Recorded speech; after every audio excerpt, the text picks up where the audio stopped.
Fue el primer país independiente de América Latina y sirvió como referencia para las luchas por la abolición de la esclavitud en todo el mundo. Pero más de 2 siglos después, es uno de los países más pobres e inestables. Haití, que hoy se encuentra en medio de una enorme crisis política y social, ha padecido explotación, revoluciones, dictaduras, corrupción y violencia. Y todo esto en un país ubicado sobre la falla principal entre las placas tectónicas de Norteamérica y el Caribe, y en una pista principal de huracanes, lo que hace que los desastres naturales sean aún más desastrosos. Las razones profundas de la crisis permanente que parece sufrir este país son muchas, pero entre tantos pesares, hay uno que resalta por incongruente ante los ojos contemporáneos. Haití tuvo que pagar una enorme compensación a Francia a cambio de su independencia. Y de este asunto hablamos en este video. Cuando Cristóbal Colón llegó por primera vez a América a finales de 1492, llegó a pisar la isla que hoy alberga las repúblicas de Haití y República Dominicana. Los nativos que vivían ahí eran los taínos. Colón asumió la isla como territorio de la corona española y la bautizó como La Española. Durante las primeras décadas, los españoles centraron sus esfuerzos en la explotación de yacimientos de oro y la producción azucarera. Para eso comenzaron a importar población esclava africana, ya que los taínos fueron diezmados por enfermedades y por la explotación de los colonizadores. Sin embargo, una vez que los españoles descubrieron una enorme riqueza en el continente americano, fueron perdiendo interés por la española, sobre todo por la parte occidental de la isla. Esta zona, que los taínos conocían como Ayiti, se convirtió entonces en un bastión para los piratas franceses, ingleses y neerlandeses. Los franceses fueron asumiendo el control de esa esquina de la isla y en 1665 lo reclamaron como colonia con el nombre de Saint-Domingue, algo que consiguieron formalmente 3 décadas después, cuando España cedió 1/3 de la Española a Francia. Desde entonces, Saint-Domingue se convirtió en una de las colonias más ricas del mundo y la más lucrativa del Caribe, y por eso era conocida como la Perla de las Antillas. Producía café, tabaco, cacao, algodón, pero el producto más exportado fue sin duda el azúcar. Hasta el punto de que para el final del siglo XVIII el 75% de la producción mundial de azúcar provenía de Saint-Domingue, así como gran parte de la riqueza y gloria de Francia. Pero la forma de extraer esta riqueza tenía un origen no tan glorioso: la importación de esclavos.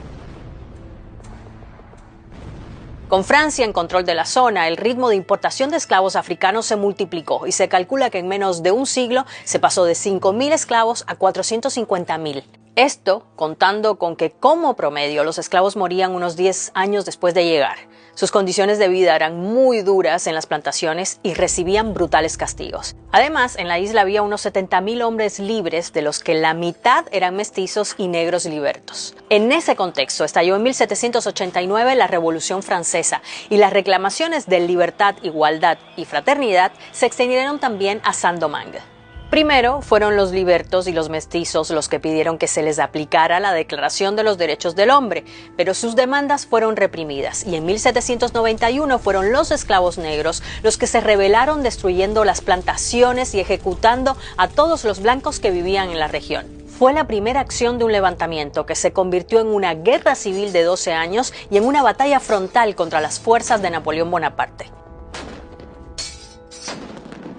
Entre los líderes de los rebeldes destacaron, por ejemplo, el esclavo de origen jamaicano Dutty Boukman o el liberto Toussaint Louverture, quien los dirigió durante gran parte del conflicto. El primer éxito para los esclavos llegó en 1794, cuando se abolió la esclavitud en todas las colonias francesas, pero no sería hasta luego de 10 años cuando se logró completar el objetivo.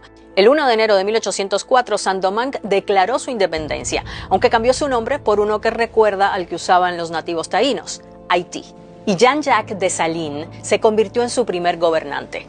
Pero esta lucha por la libertad dejó también un país arrasado, con la mayoría de las plantaciones y las infraestructuras destruidas, aunque no fue la única consecuencia. Para empezar, ninguna nación reconoció diplomáticamente a Haití en ese momento. Por un lado, debido a la brutal venganza que se produjo contra los blancos tras la rendición de Francia. Se conoce como la Masacre de Haití y provocó la muerte de entre 3.000 y 5.000 hombres y mujeres blancos. Y por otro, el éxito de esta revolución de esclavos suponía una amenaza para el resto de países que mantenían colonias en esta región. Así que la reacción de estos países fue ejercer un duro bloqueo económico que ahogó las finanzas de la recién creada República de Haití. Hasta tal punto que el 17 de abril de 1825 el entonces presidente haitiano Jean-Pierre Boyer acabó firmando la Real Ordenanza de Carlos X.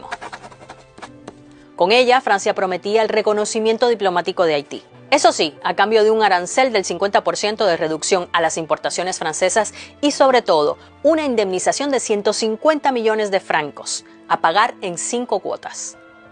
Esta cantidad equivalía a los ingresos anuales del gobierno haitiano multiplicados por 10. La justificación de la indemnización es que Haití tenía que compensar a los plantadores franceses por las propiedades que habían perdido, no solo la tierra, sino también los esclavos. El enorme coste obligó a Haití a pedir un préstamo a un banco francés para hacer frente al primer pago, y entró entonces en una espiral de préstamos, comisiones y pagos millonarios. Aunque la deuda fue rebajada años después a 90 millones de francos, tuvo que pedir grandes sumas a bancos estadounidenses, franceses y alemanes. Así, esta indemnización consumió gran parte del Producto Interior Bruto de Haití hasta 1947. Porque el país, que un día fue la perla de las Antillas, necesitó 122 años para pagar por completo la conocida como deuda de la independencia.